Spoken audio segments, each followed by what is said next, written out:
We'll walk them right on up through there. Welcome to TriStar Digging this morning. I appreciate you joining us. It is an absolutely beautiful fall morning. The sun is just about to peek over the top of those trees right there.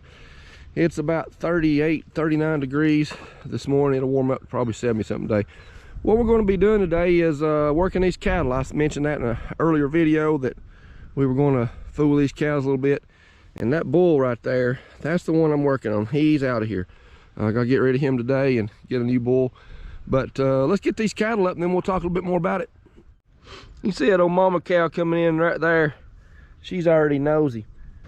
Thing about these cattle, I want to mention, I was hoping they were going to be all the way on the other side of the pasture. That way I could show you how it works to call them. I mentioned that they are bucket trained, and they are. They'll follow me anywhere in the world with a bucket of feed, a bag of feed, whatever. So it's going to be kind of aggravating because they're so close. I'll have to go right now here in a minute and shut the gates, keep them from getting in there, and then I'll have to carry the feed through them.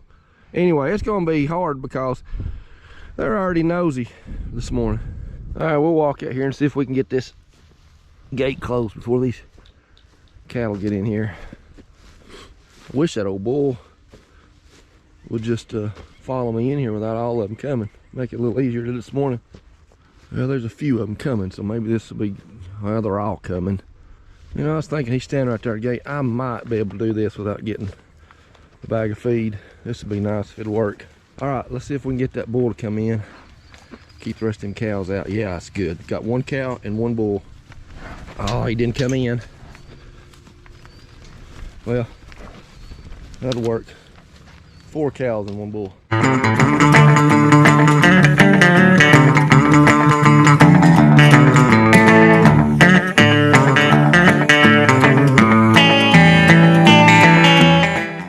Bowser come check things out this morning, see what was going on. Okay, we got those, got the bull in there and those 4 cows. You know what? There was an old cow that I was wanting to take too, because she's just old and in bad shape. I wonder where she's at. Right there she is. That old cow right there needs to go too. She's old. She just barely made it through the winter last year.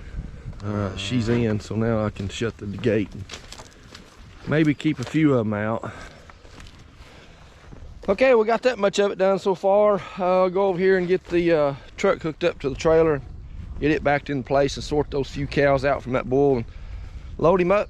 And then what I'll do when I get back from taking him to the cow barn, I'll work these cattle, put some ear tags in and deworm them and do a few things like that. So let's see what we can get done here. Get this trailer loaded up. Just as normal fashion, I generally can't have a day without losing a little bit of blood. I went to catch the drone like I normally do. I just reach up from under the bottom, turn it over, and it kills the engines. But I got a little bit of propeller action today.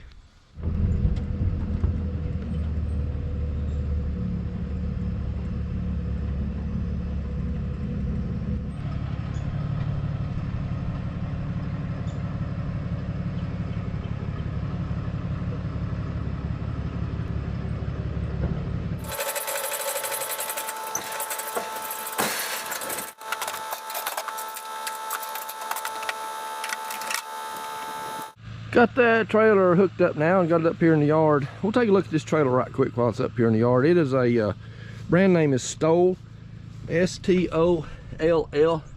Really like this trailer. It's got a white canvas top. You can get different tops, colored tops put on it, but this one had a white one on it when I got it. It has a double locking door.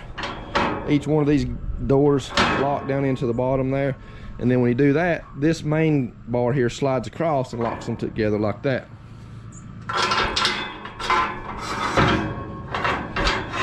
But what I wanted to do, first of all, and show you too, is unlatch these center divider gates. So that one's already closed, so you can partition off cattle or calves up in that section.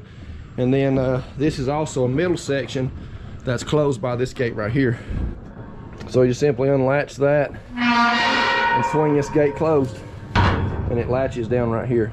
But anyway, I'll open that back up. That gives you 3 compartments to put cattle in, divide them. And that's most important when you're hauling adult cows and baby calves, because they slosh around in here and they get moved around, and those little calves can get trampled. So generally like to put my weight, the cows, up front, and then put the calves on the back.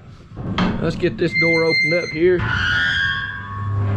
and get it latched back. And now then, we got the whole trailer opened up, and we're ready to put that bull in here. And then what I'll do when I get that bull in here, I don't know if I'll try to close it and confine him up all the way up in the front with that gate, but I'll certainly close this last gate here, put him up there and towards the front.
All right, well, let's see how I did. I got that, yeah, that's close enough. That bull will go right in there. And what'll happen when he goes in, the bull goes in, I'll shut this gate right there, and then I'll step in here and pull this gate shut. So that's how that's gonna work. I've got a whole other video, if you haven't seen it, on getting this cattle pen ready to work cattle. I'll put a link to that in the description. Got some good video on that as well. All right, I'm gonna put the drone up in there and you can see what I'm gonna do. I'm gonna just kind of explain it, and then the drone will show it a little bit better. Ideally, I want this bull by himself to go over there and in that chute and around the outside and to go all into the trailer. But that's in a perfect world and asking for absolute perfection.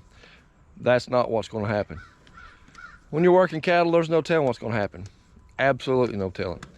So if one of these other cows, if I can't get him in there by himself, I have to take one or two cows down the chute with him. That's why I made this gate on the other side of this chute that you see in that other video.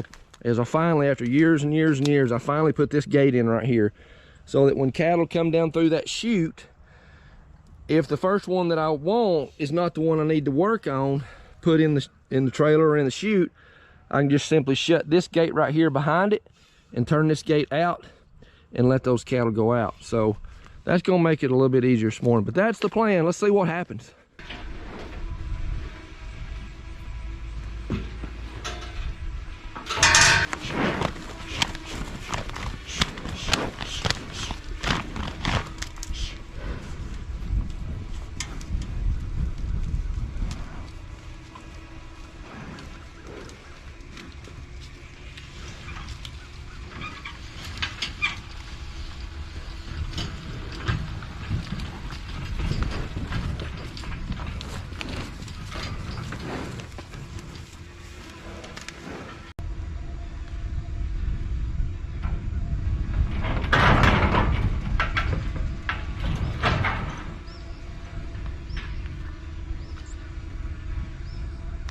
All right, well, you know that part where I said anything could happen?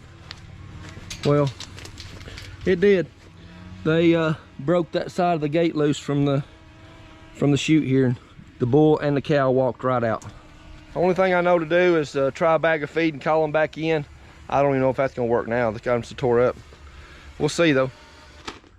Come on, mamas! Woo! All right, they're coming.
Well, that worked. They're in here now. I figured as much as I had them tore up, they might be a little shy about coming back, but you know what?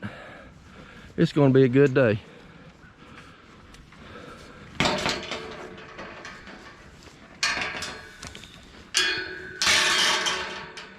And actually where I messed up a while ago was I got the bull in there like I wanted him to, him and another cow, which worked down there pretty good. But I forgot about that old cow that was old tired and wore out cow that needed to go sell. And while I was doing that, the great escape happened. They pushed this side, they pushed the side of this open. And that's just typical cattle. My goodness, it's just, that's part of it. But we'll get this put back together, let them calm down a few minutes and eat that feed, and then we'll load that bull again. We'll give this a go now. We got chain at the top, we got chain down here at the bottom, and I got chain back here at the back. So we're gonna try this again.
All right, let's see if we can make this happen.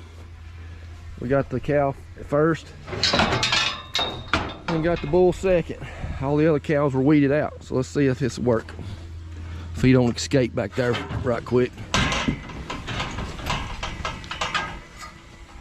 Go on, mama cow. Hey, hey, hey.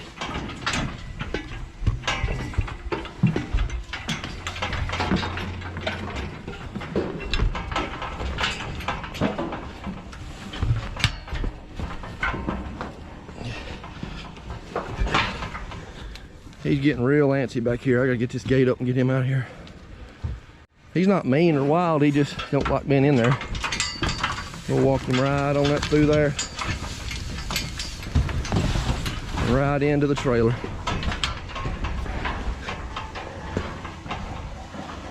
Hey, hey. Hey, hey, hey, hey, hey, hey, hey. Hey, hey, hey, hey, hey, hey.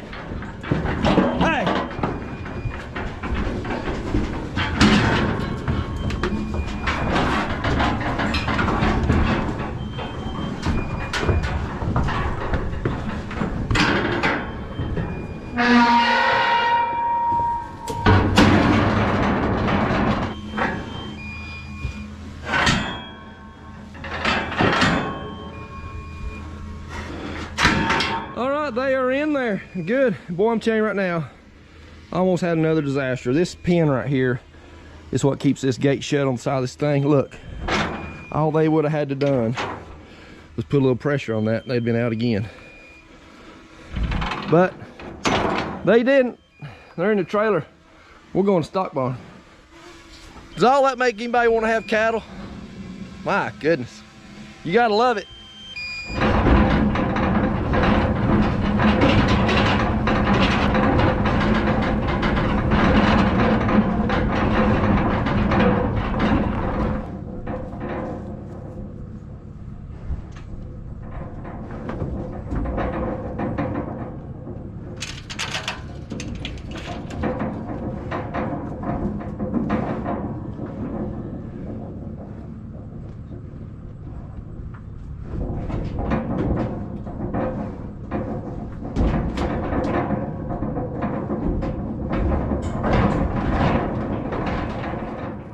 I made it back from the stock barn, got that bull and cow dropped off, and I got back and the girls were standing here at the fence. They're wanting to know where their boyfriend's at. So They don't know it, but I'll be trying to get them a new boyfriend for tonight. Go over to sale and see what they've got over there. I thought I was being a little bit optimistic by getting all my stuff ready to come over here and work these cattle. I'm not going to use all this stuff, but I'm just going to kind of give you an idea of the little tools of the trade that I have to work cattle with. Like I said, I won't be using all this, some of it I will. Thought I was being a little bit optimistic about gathering it up to show you and if I was going to be able to use it or not, but these old girls, all I did was pulled up to the fence. They come flying down here. I had a bag of feed this morning, but they are going to get a bag of minerals now, and that is a Purina Wind and Rain. It's kind of a weather resistant mineral. It's an all-purpose mineral for cattle, and if you notice, it's high magnesium. Really, this is better in the springtime when the fescue is really coming on strong, and so they need this high magnesium to kind of offset or prevent what's called grass tetany. And it's something that they get when they eating too much real green grass in the spring, and that fescue can do that, if I'm telling that just exactly right. And this gun laying here, that's not to shoot them with. Well, it is to shoot them with, but it's a dart gun, and I'll show you how that works here in just a minute. So I'm going to pull over here and put that minerals out in that tub, and let them cattle go in the gate there, and I'll shut that gate behind them, and then we'll get ready to start doing some work on them.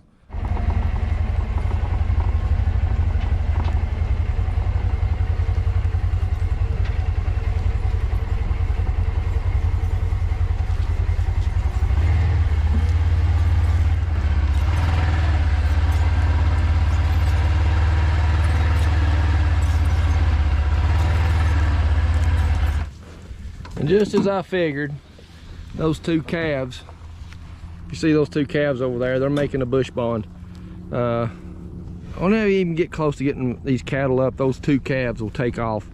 So what I'll do is I'll get these cattle in there and get started on this mineral in here in the tub, and I'm gonna leave. Hopefully those two calves will work their way back over here.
All right, while they're working on that mineral, and hopefully those two calves will come back. They're still just standing over there looking. I'm gonna go ahead and pull out of the field.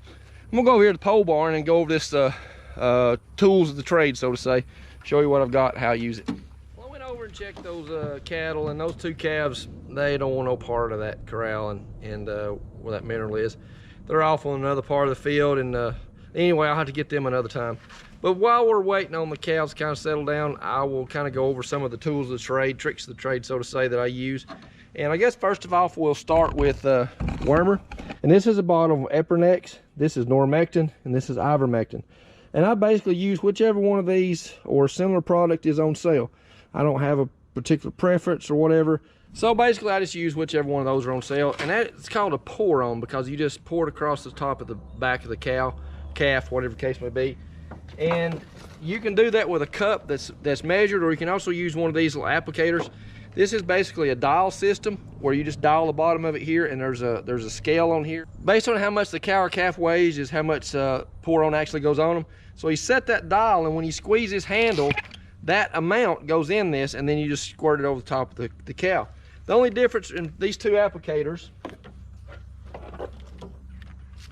are these two cap sizes. It depends on what brand you buy, what size bottle you got, and what size cap you need.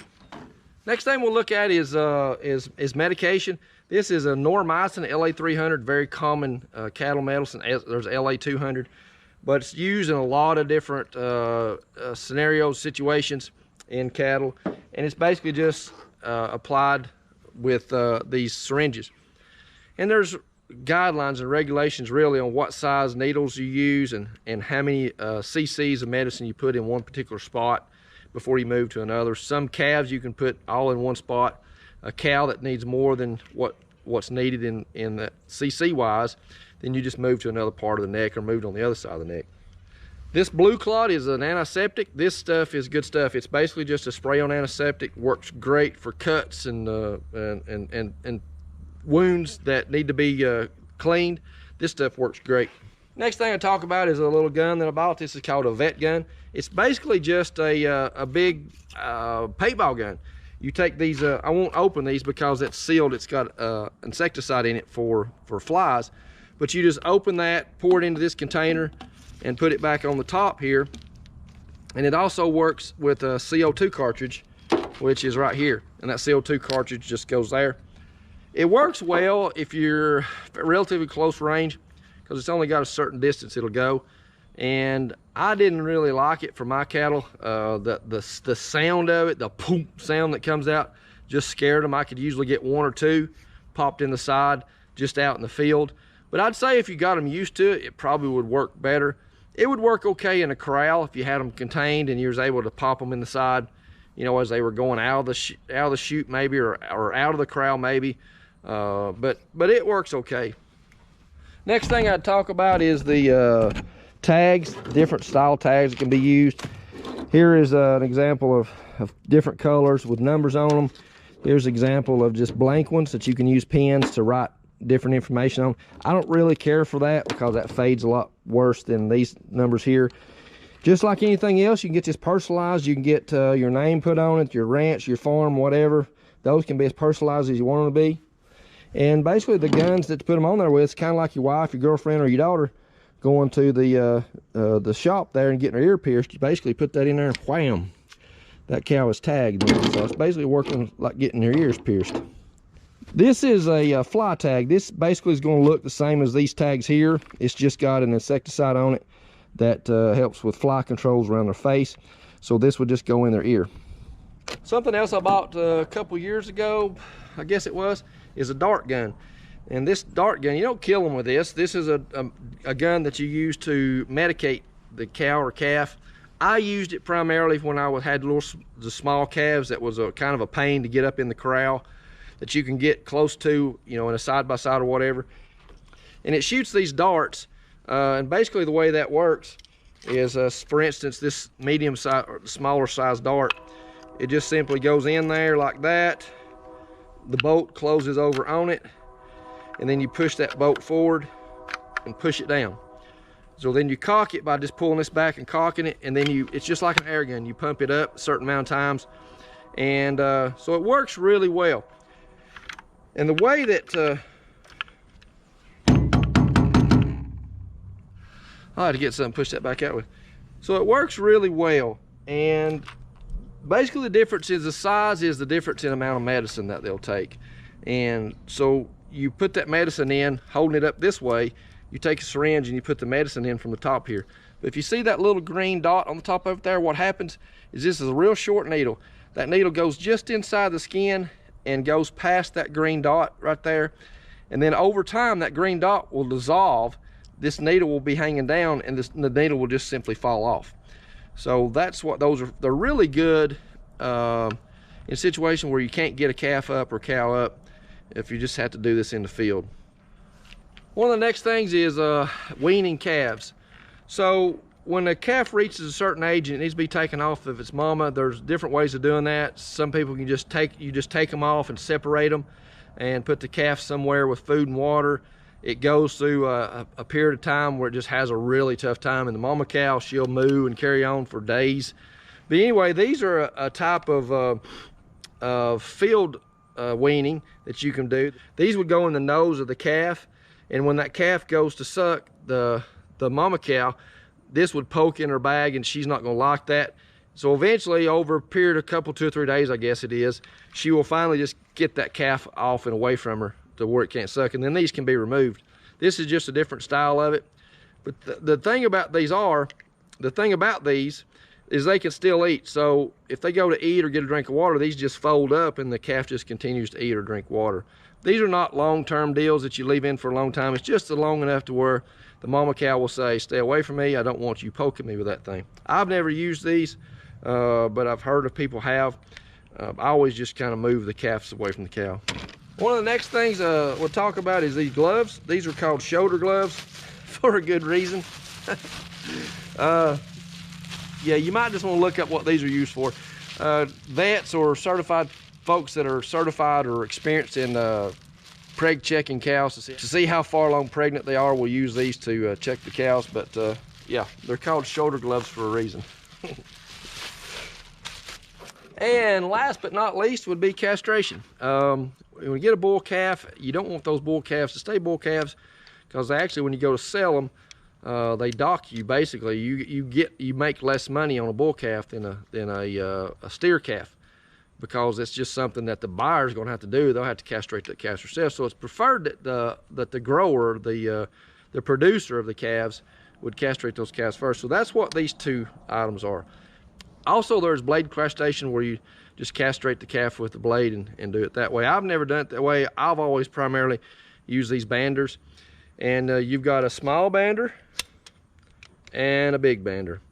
And basically the way these work, if you don't know, is there's a rubber band, a real thick O-ring, like rubber band that goes on that, and I couldn't find any, or I'd put one on there. So you put that rubber band on there and you open it up, and then that rubber band will be around here. And then you, at the back of the calf, you take the sack of marbles, you take those sack of marbles down in here and let go, and it leaves that rubber band around the top of the marbles. Over a period of days or weeks, so to say, then those marbles will just they'll just fall off. So I generally use that method to do castration, so it works great for me.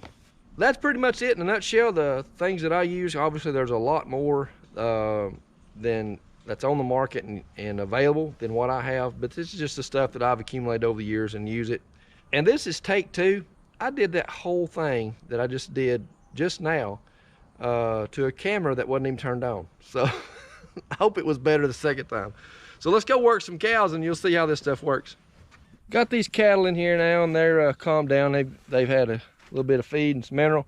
So now we're gonna work them through this chute real easy and get a few tags put in and get them wormed, and they'll be back out in the field in no time.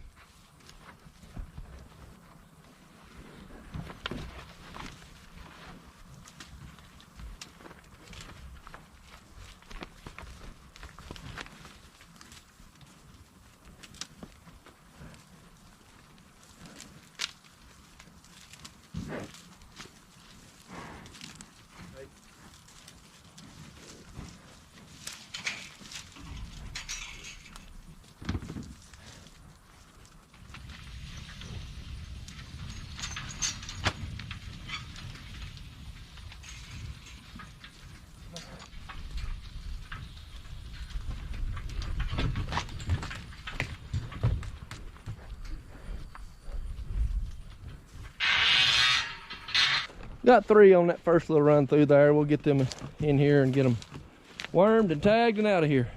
The way this particular tag works here is you got this cap part that goes through the ear that simply goes on that little stub right there, and then you put this tag. It's got a little knot right here that goes down and inside that and slides right in, so that when the cow's ear goes in here, that number is facing forward.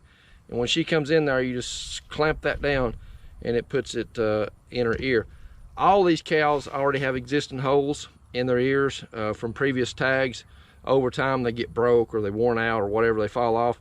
So what I'm going to do is just simply put this back in that existing hole. I'm going to use this Epernex here. It's just got a little bit in them. We'll go ahead and use it up. But you just simply put that cap on top of that, just like that. And then you hang it upside down.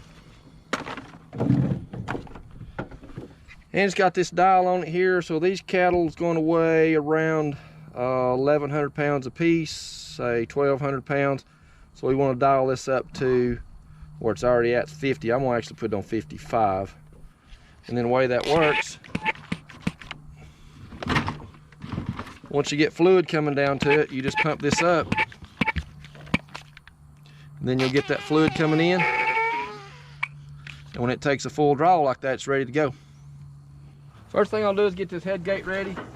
Which simply just pull that up. That will come back, and as the cow comes through there, she'll get her head caught in that.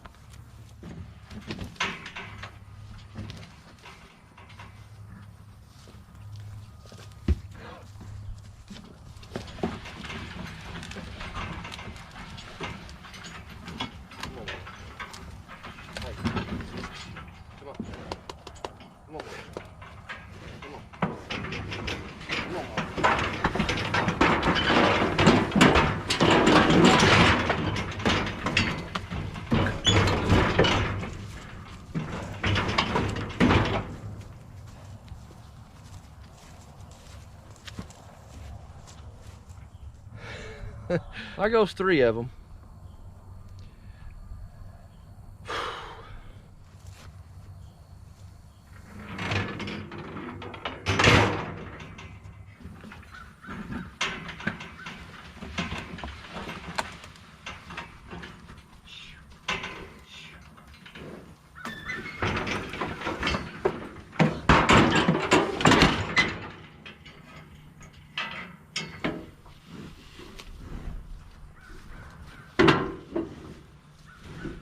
All right, and just like that, she's caught.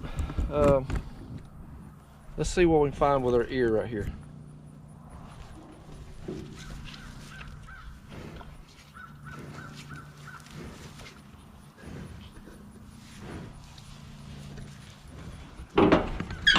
I found the old hole in her ear there, and it's kind of grown up, but it's still, you can still see through it there, so it'll be fine. Put that back through there and it won't be much problem for her. Let's go ahead and worm her first. We'll take this squirt gun here, go right over the top of the cow and right over her back, and she's wormed.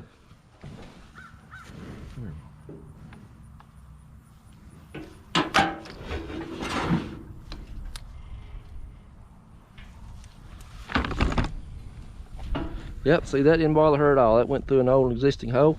This old girl's done. We'll let her out.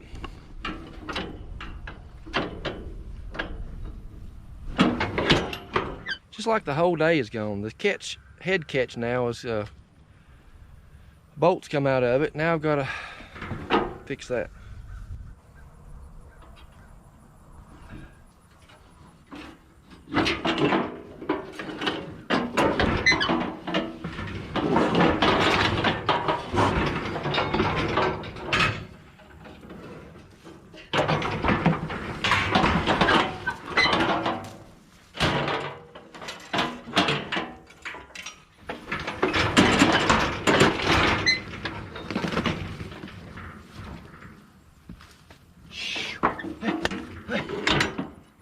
All right, now she's caught. Let's worm her.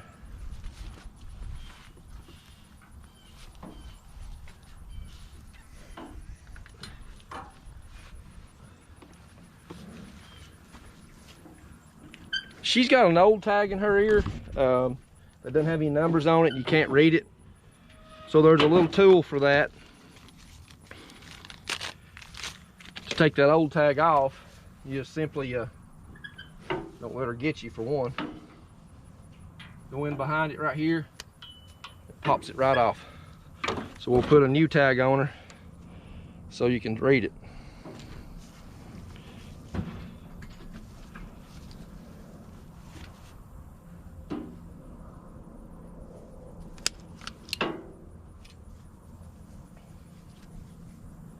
Just like that, she has a new earring.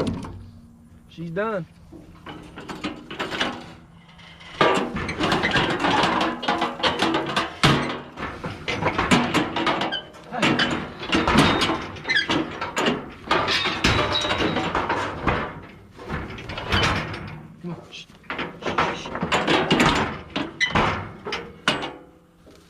All right, this old girl, she's still got a tag in her ear that's good. I can still read it. It's been in there a while and it's good. So all I'm gonna do is worm her.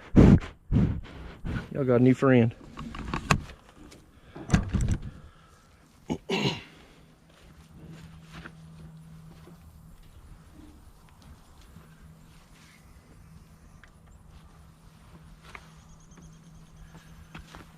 Another reason I like to worm these cattle this time of year is winter's tough on the cow. The lice is bad to get on them, and they'll get big bald spots where they itch and scratch. So this right here will take care of lice too.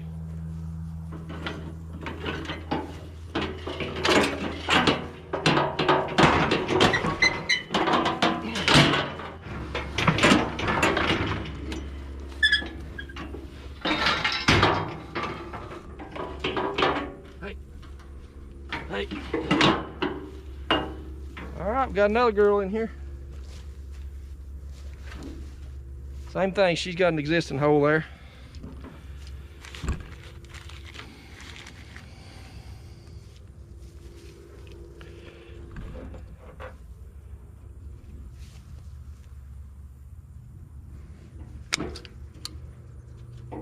New earring, squirmer.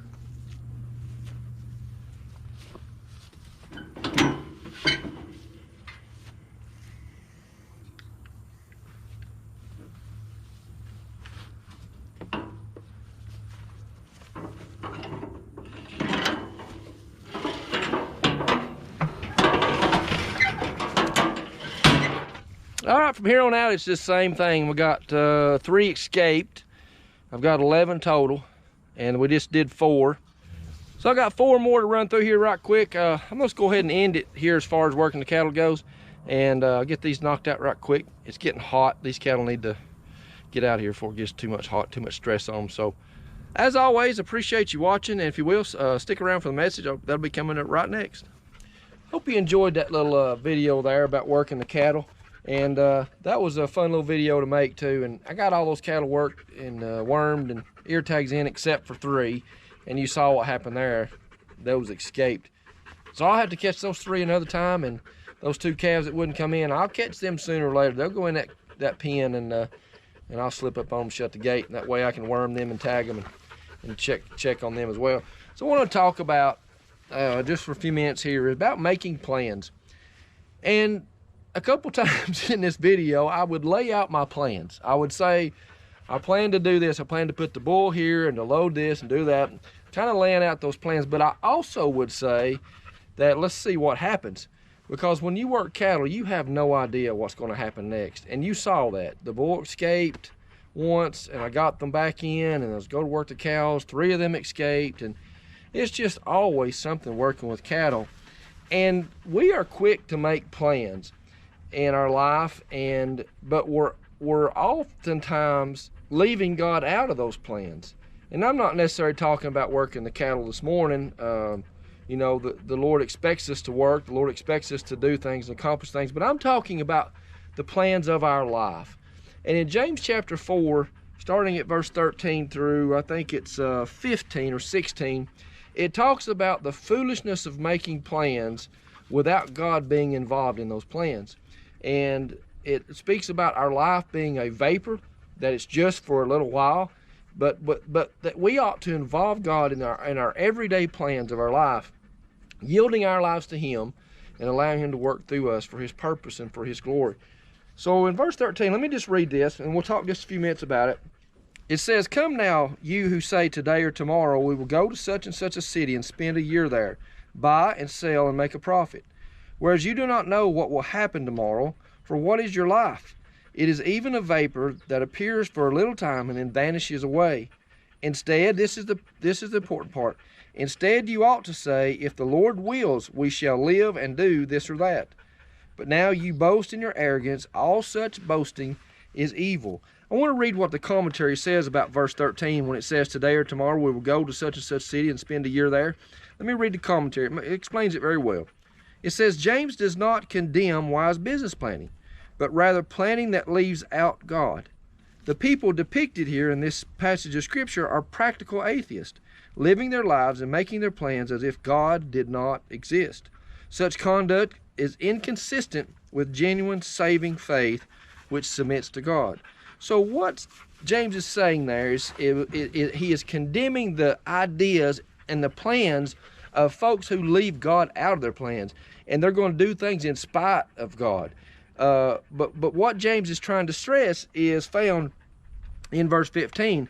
It says what ought to be said, what ought to be done, is to say, if the Lord wills, we shall live and do this or that. And the commentary would say this about that: the true Christian submits his plans to the lordship of Christ. So I'll just end it right there just by saying that, you know, we can go through this life floundering around and trying to accomplish a lot of things in our own will and our own way and our own stubbornness. Or as Christians, yielding our lives to Christ, we can submit our plans to God and then see what God does through us. He has a purpose and a plan for you as a Christian and a believer in Jesus Christ. I hope that you are a believer in Jesus Christ. If you haven't come to know him and trust in him as Lord and Savior yet, I hope and pray that you'll do that soon. That way you'll know the forgiveness of your sins, and that through his sacrifice, the blood and the price that he paid on the cross for your sins and for mine, for those who believe. So I appreciate you watching. God bless, and always I say thanks. If you like the video, give us a big old fat thumbs up, and I always enjoy the comments, and subscribe to the channel if you haven't already subscribed. God bless, and thanks for watching.